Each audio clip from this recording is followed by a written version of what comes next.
Hello everyone, स्वागत है आप सभी का passion of history YouTube channel पर। तो हम टॉपिक कर रहे थे महात्मा गांधी का। तो महात्मा गांधी के जीवन परिचय को हमने पढ़ लिया। अब हम उनमें कर रहे थे कि महात्मा गांधी के राजनीतिक विचार।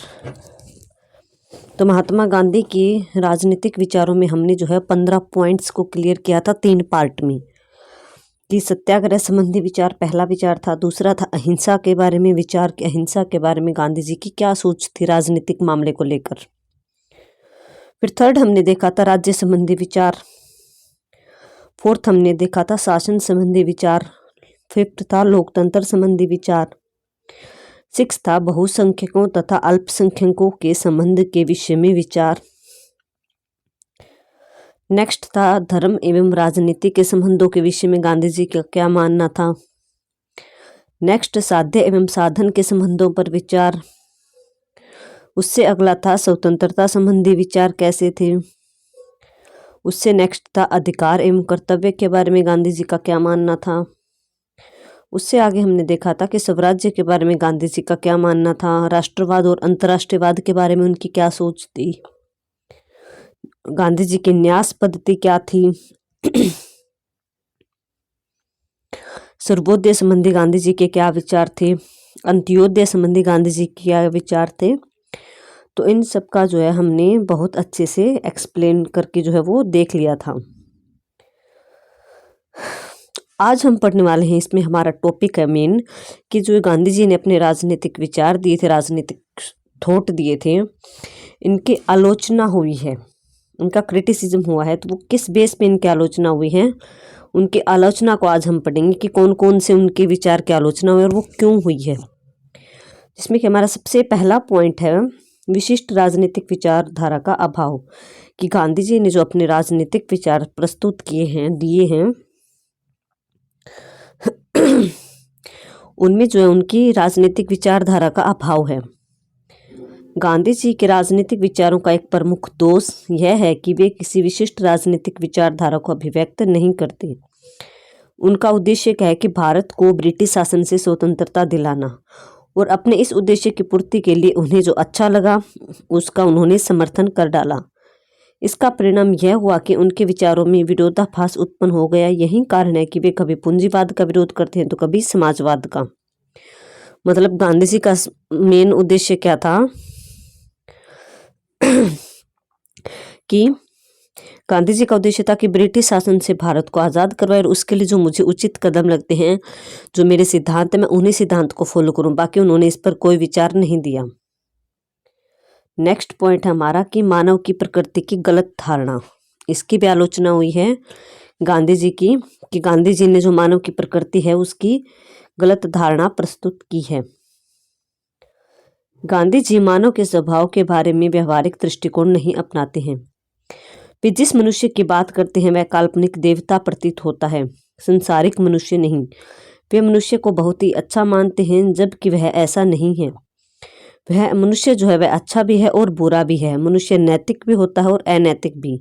मनुष्य स्वार्थी भी होता है और निस्वार्थी या लालची भी होता है। मानव प्रकृति संबंध गलत अवधारणा के आधार पर वे राज्य विहीन समाज की स्थापना करते हैं, जबकि राज्य विहीन समाज की स्थापना जो है बिल्कुल असंभव है। तो गांधी जी ने क्या कहा था कि मनुष्य को नैतिक रहना चाहिए, उसे स्वार्थी नहीं होना चाहिए। तो उन्होंने अपने ये विचार प्रकट किए थे, लेकिन इनकी आलोचना हुई कि ऐसा कभी भी संसार में नहीं हो सकता कि सारे मनुष्य अच्छे हो जाएं धरती पर, और कोई भी लालची ना रहे और कोई भी अनैतिक ना हो। तो जो है लोगों का कहना था कि सभी प्रकार के मनुष्य जो है धरती पर रहते हैं, तो इनसे ये कल्पना करना कि वह बुरा नहीं हो सकता, ये गलत बात है। क्योंकि मनुष्य अच्छा भी होगा और बुरा भी होगा, उसमें लालच भी आएगा और वो निस्वार्थ भी हो सकता है।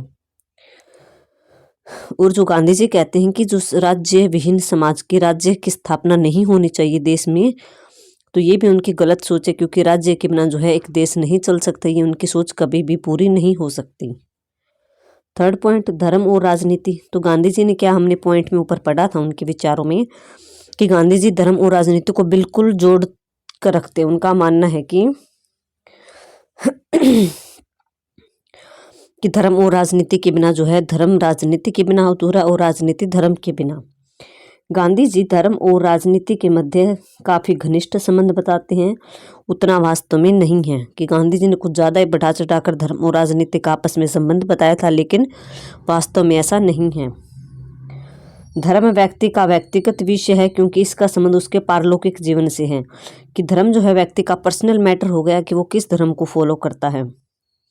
और राजनीति का संबंध व्यक्ति के लौकिक जीवन से हो गया कि राजनीति जो है व्यक्ति जिस संसार में रहता है उससे संबंधित हो गया, जबकि उसका धर्म है वो उसकी सोच पर डिपेंड करता है कि वो किस धर्म की पालना करे, किस ईश्वर की वो पूजा करे। तो ये उसकी दूसरी दुनिया से संबंधित हो गया। इन दोनों का एक दूसरे से संयुक्त करने से धर्मनिरपेक्षता जो है वो संकट में पड़ सकती है, और जो स्वार्थी नेता होते हैं वो धर्म की आड़ में राजनीति का खेल खेल सकते हैं। वैसे भी जो राजनीति है वो संतों का व्यवसाय नहीं है, मतलब कि जो धर्म को मानते हैं उनसे राजनीति कभी नहीं चल सकती। अगर आपको राजनीति में उतरना है तो आपको धर्म को साइड में रखना पड़ेगा, लोगों का ये मानना था। क्योंकि राजनीति में साम दाम दंड और भेद की नीति अपनाई जाती है, जो तभी जो है सरकार चल पाती है और राजनीति सफल बन जाती है। अगर हम धर्म के आधार पर राजनीति को चलाने की कोशिश करेंगे तो कहीं ना कहीं हमारे भाग जो है वो आगे आएंगी। मतलब कि गांधी जी का मानना था कि धर्म और राजनीति एक साथ ठीक है, वो कभी अलग नहीं हो सकते, धर्म और राजनीति साथ साथ चल सकते। लेकिन जिन लोगों ने उनकी इस बात की आलोचना की वो कह रहे हैं कि धर्म और राजनीति कभी भी बिल्कुल एक साथ नहीं चल सकते, क्योंकि अगर राजनीति चलानी है, अगर सरकार चलाने को, धर्म को साइड में रखना पड़ेगा। तो इनका ये मानना था। नेक्स्ट है, गांधी जी ने क्या किया था? पूंजीवादी व्यवस्था का समर्थन।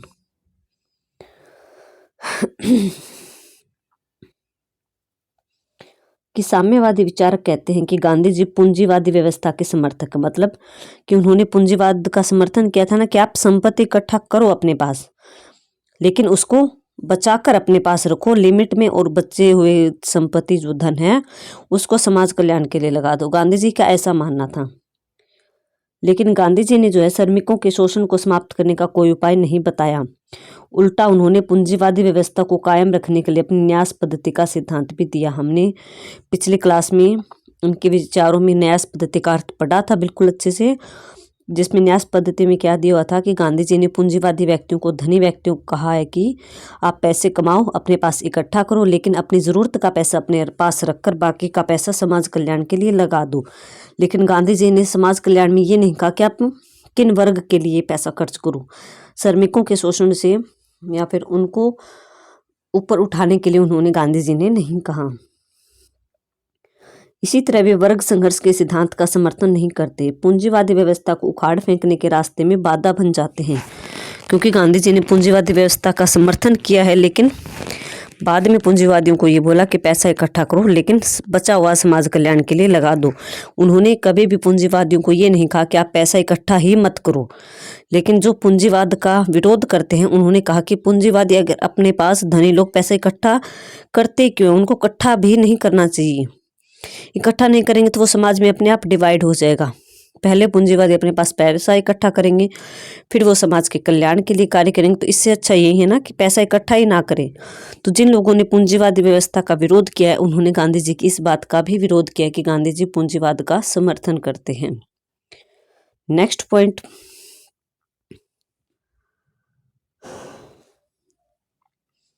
अहिंसा का व्यवहारिक सिद्धांत। गांधी जी अहिंसा के पुजारी होने के कारण हिंसक साधनों के प्रयोग के बिल्कुल पूर्ण विरोधी थे। कि गांधी जी का सिद्धांत था कि मैं अहिंसा का पुजारी हूँ, अहिंसा का पालन करता हूँ, तो मेरे जीवन में हिंसा का प्रयोग बिल्कुल भी नहीं होना चाहिए। उन्होंने हिंसा का बहुत ज़्यादा विरोध किया। आलोचकों का कहना है कि कभी कभी हिंसात्मक साधनों को अपनाना भी जरूरी हो जाता है, क्योंकि हिंसा को काबू करने के लिए अहिंसात्मक साधन जो है वो पर्याप्त नहीं होते। लेकिन जो आलोचक उन्होंने क्या कहा है कि कभी कभी जो है हिंसा हो जाती है तो हमें अहिंसा को अपनाने से काम नहीं चल सकता, हमें हिंसा को हिंसा से ही दबाना पड़ता है। यह सत्य है कि गांधी जी ने व्यक्तिगत रूप से अहिंसा का परित्याग नहीं किया, किंतु स्वतंत्रता संग्राम के दौरान चलाए गए उनके आंदोलन जो है वो अहिंसात्मक नहीं रह पाए। क्योंकि गांधी जी ने जो देश को आज़ाद करवाने के लिए आंदोलन चलाए थे उनमें कहीं ना कहीं हिंसा उत्पन्न हो गई थी, मारकाट हो गई थी, जैसे कि असहयोग आंदोलन में भी हुई थी, बाकी भी आंदोलनों में मारकाट चालू हो गई थी। इसीलिए जो उनका व्यवहारिक सिद्धांत ये लागू नहीं हो पाया, इसलिए आलोचकों ने इनकी आलोचना की है कि पूरी तरह से जीवन में हम अहिंसा को लागू नहीं कर सकते, कभी कभी जो है हिंसा का प्रयोग भी करना पड़ता है किसी चीज को समाप्त करने के लिए। Okay, clear. नेक्स्ट पॉइंट, सत्याग्रह एक कठिन साधन। सत्याग्रह मतलब सत्य के आधार पर किसी चीज के लिए आग्रह करना। गांधी जी अन्याय का सामना करने के लिए सत्याग्रह के जिस शस्त्र का प्रयोग करने पर बल देते हैं वह व्यवहारिक दृष्टि से बहुत कठिन है। कि कहना आसान है, गांधी जी ने कहा कि सत्याग्रह शस्त्र का प्रयोग करो, सत्य के लिए आग्रह करो, सच का प्रयोग करो, लेकिन अगर हम उस चीज को व्यवहारिक जीवन में लागू कर देखें तो वो मुश्किल हो जाता है थोड़ा। सत्याग्रह के मार्ग का अनुसरण करने वाले व्यक्ति में उच्च कोटि की नैतिकता होनी चाहिए, उसमें काफी सहनशीलता होनी चाहिए, उसके विचारों में काफी उच्चता होनी चाहिए, तभी जो है एक व्यक्ति सत्याग्रह का पालन पूरी तरह से कर पाएगा। किंतु आधुनिक समय में इस तरह के व्यक्ति नहीं मिलते हैं। आलोचकों का कहना है कि आधुनिक समय में आज के संसार में ऐसा कोई व्यक्ति नहीं जो पूरी तरह से सत्याग्रह का पालन करता हो। इसके अतिरिक्त सत्याग्रह के साधनों का प्रयोग तानाशाही शासन में करना प्रभावी नहीं हो सकता, क्योंकि तानाशाह लोग सत्याग्रह के साधनों से मानने वाले नहीं होते हैं। तो आलोचक जो है वो कहते हैं कि अगर सरकार तानाशाही हो जाती है, शासन तानाशाही हो जाता है, तो वहाँ पर सत्याग्रह से काम नहीं चल सकता, वहाँ पर अन्य साधनों का भी प्रयोग करना पड़ता है। तो इसलिए उन्होंने गांधी जी का जो सत्याग्रह का एक कठिन साधन था उसका भी थोड़ा बहुत विरोध किया कि आज के समय में पूरी तरह से सत्याग्रही नहीं हुआ जा सकता, सत्याग्रह को कभी कभी छोड़ना भी पड़ता है। गांधी जी की जो न्यास पद थे उसकी भी आलोचना हुई है। वो क्यों हुई है? क्योंकि गांधी जी ने कहा था कि न्यास पद्धति के अंतर्गत पहले धन इकट्ठा करो, अपने लिए धन बचाकर बचे हुए धन को समाज कल्याण के लिए लगा दो। लेकिन आलोचकों ने उनकी इस बात की आलोचना की है। वो क्यों की है वो देखते हैं हम। समाज से आर्थिक विषमता मतलब आर्थिक रूप से जो गरीबी निर्धनता है उसको दूर करने के लिए गांधी जी ने न्यास पद्धति अपनाने पर बल दिया, जो कि बिल्कुल भी व्यवहारिक नहीं है। आलोचकों ने वो उस न्यास पद्धति को बिल्कुल खराब बताया है कि गांधी जी की न्यास पद्धति है वो किसी काम के नहीं है, वो बिल्कुल गलत है। यह पद्धति मानव स्वभाव के अनुकूल नहीं है, क्योंकि मानव अधिकाधिक धन इकट्ठा करना चाहता है, और जैसे ही मनुष्य के पास धन इकट्ठा होता जाता है वह लोभी बनता जाता है कि मैं और भी ज्यादा धन इकट्ठा करूं। इसलिए धनी लोगों से यह आशा करना कि वे अतिरिक्त धन का प्रयोग जनसाधारण के हित के लिए कर सकेंगे बिल्कुल व्यर्थ है। आलोचकों ने कहा है कि अगर हम पूंजीवादी व्यक्ति को, धनी व्यक्ति को ये कहेंगे अपने पास धन इकट्ठा कर लो फिर समाज के लिए लगा देना, तो ऐसा कभी भी पॉसिबल नहीं होगा, ऐसा कभी भी संभव नहीं है। क्योंकि जब मनुष्य के पास धन इकट्ठा होता चला जाता है तो वो और धन इकट्ठा करने की लालसा में आ जाता है, लालच उसके मन में बढ़ जाता है, और वो कभी भी उस धन को, एक्स्ट्रा धन को जो है लगा नहीं पाता लोगों के समाज कल्याण के लिए।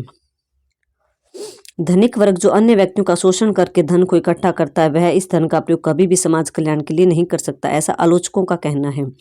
लेकिन गांधी जी कह रहे हैं कि आप जो पूंजीवादी व्यक्ति वो लगा सकते हैं, लेकिन आलोचक कह रहे हैं कि एक व्यक्ति जिसके पास ज्यादा धन इकट्ठा हो जाता है वह कभी भी समाज कल्याण के लिए कार्य नहीं कर सकता। इसलिए पूंजीवादी व्यक्तियों को अपने पास धन इकट्ठा करना ही नहीं चाहिए। ऐसा किसने कहा? ऐसा कहा है आलोचकों ने। ये हमने जो है 7 पॉइंट्स में इनकी आलोचना देखी गांधी जी की, किन किन विचारों की आलोचना हुई है। तो उनकी राजनीतिक विचारधारा की, उनके मानव की प्रकृति के बारे में कैसी गलत धारणा कि वो मानव को मानते हैं कि मानव बिल्कुल अच्छा हो, वो नैतिक हो, लेकिन ऐसा आज के समय में पॉसिबल नहीं है। गांधी जी ने धर्म और राजनीति का बिल्कुल अच्छा से संबंध बताया, लेकिन आज के समय में ऐसा पॉसिबल नहीं है, क्योंकि धर्म और राजनीति बिल्कुल एकदम साथ नहीं चल सकते, उनको अलग अलग भी चलना पड़ता है। पूंजीवादी व्यवस्था का गांधी जी ने समर्थन किया, जबकि आलोचकों ने उसका विरोध किया। जो गांधी जी के अहिंसा अपनाने का तरीका था उसका भी विरोध हुआ है।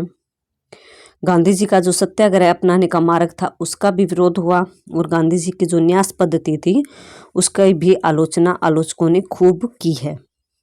तो निष्कर्ष देखते हैं, लास्ट में कंक्लूजन क्या निकल के आता है। गांधी जी के राजनीतिक विचारों का अनुशीलन करने से, मतलब राजनीतिक विचारों को अच्छी तरह से स्टडी करने से, पढ़ने से यह बात स्पष्ट होती है कि उनके विचार जो है पूरी तरह आदर्शवादी हैं, मतलब अच्छे विचार हैं, लेकिन इनका वास्तविकता से मतलब इतनी अच्छी तरह से संबंध नहीं है। कि उनके विचार तो अच्छे, लेकिन ऐसा वास्तविक रूप में कभी नहीं हो सकता। इतना होते हुए भी हमें यह स्वीकार करना होगा कि उन्होंने तत्कालीन परिस्थितियों में जो उचित समझा उसका समर्थन उन्होंने कर डाला। कि गांधी जी जिस समय चला रहे थे आंदोलन देश के लिए, उन्हें उस समय में जो चीज़ अच्छी लगी, जो रास्ता अच्छा लगा, उन्होंने अपनाया और उस चीज़ का समर्थन भी किया। उनके चिंतन का सर्वाधिक व्यवहारिक पक्ष है। उनके विचारों का गहन अध्ययन करने से यह स्पष्ट होता है कि आधुनिक समय में भी उनके विचार अच्छे हो सकते हैं, प्रासंगिक हो सकते हैं, लेकिन पूरी तरह से उनके विचारों को कभी भी कोई भी व्यक्ति अपने जीवन में लागू नहीं कर सकता। तो ये थी गांधी जी के विचारों की आलोचना, कि कुछ लोगों ने आलोचना की थी कि गांधी जी के जो विचार अपने प्रस्तुत कर रहे हैं पूरी तरह से उन्हें समाज में लागू नहीं किया जा सकता। तो जो हमने राजनीतिक विचारों को अच्छी तरह से पढ़ लिया, अब हमने उनके विचारों की आलोचना भी देख ली। तो ये गांधी जी का जो राजनीति के बारे में मैटर था, विचार और उनकी आलोचना, ये टॉपिक जो हमारा पूरी तरह कंप्लीट होता है। बाकी आगे हम नेक्स्ट देखेंगे कि गांधी जी के बारे में हमें कौन सा टॉपिक कंप्लीट करना है, तो उसको हम नेक्स्ट क्लास में करेंगे। तो आई होप आपको क्लास अच्छी लगी होगी। अगर आपको क्लास अच्छी लगती है तो प्लीज़ क्लास को लाइक करें, शेयर करें और चैनल को सब्सक्राइब जरूर करें। और जो मैं बोल रही हूँ बार बार कि आप जो क्लास की PDF वो आपको टेलीग्राम ग्रुप में मिलेगी। तो आप टेलीग्राम ग्रुप जो है बच्चे ज्वाइन नहीं कर रहे। मैंने कई बार आपको ग्रुप का नाम भी बता दिया, हर क्लास में बताती हूँ कि पैशन ऑफ हिस्ट्री है, बिल्कुल विदाउट स्पेस लगाकर अगर आप टाइप करेंगे, सर्च करेंगे तो आपको मिल जाएगा। लेकिन बच्चे जो है वो टेलीग्राम ग्रुप को ज्वाइन नहीं कर रहे। कई बच्चे ऐसे भी हैं जो टेलीग्राम नहीं चलाते। रिक्वेस्ट है उनसे कि आप टेलीग्राम डाउनलोड कर लीजिए प्ले स्टोर से, उसको ज्वाइन कर लीजिए, ताकि जो मैं पढ़ाती हूँ आपको उस चीज़ की PDF वहाँ पर फ्री में मिल जाए और आप उस चीज़ को अपने पास रख सको, प्रिंट आउट भी निकलवा सकते हो या फिर नोट डाउन भी कर सकते हो कॉपी में। तो आप टेलीग्राम ग्रुप को ज्वाइन कर लीजिए और वहाँ से इसकी PDF जो है वो फ्री में ले लीजिए। Okay, thank you everyone.